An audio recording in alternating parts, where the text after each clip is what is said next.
নমস্কাৰ কৰ্মচাৰীলৈ ডাঙৰ উপহাৰ আহিল আজিৰ বাজেটত বিত্তমন্ত্ৰী নিৰ্মলা সীতাৰমণ ডাঙৰীয়ানীয়ে বাজেটত এই কথা উল্লেখ কৰে অষ্টম দৰমহা আয়োগৰ লগতে আয়কৰৰ ক্ষেত্ৰতো এটা ভাল খবৰ আছে গতিকে বিত্তমন্ত্ৰী মহোদয়ে কি ঘোষণা কৰিছিলে আপোনালোকে এবাৰ শুনি লওক that there will be no income tax payable up to income of 12 lakh rupees.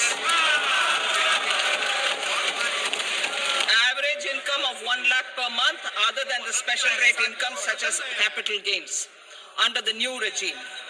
This limit will be 12.75 lakh for salaried taxpayers due to the standard deduction of 75,000. Slabs and rates are being changed across the board to benefit all taxpayers.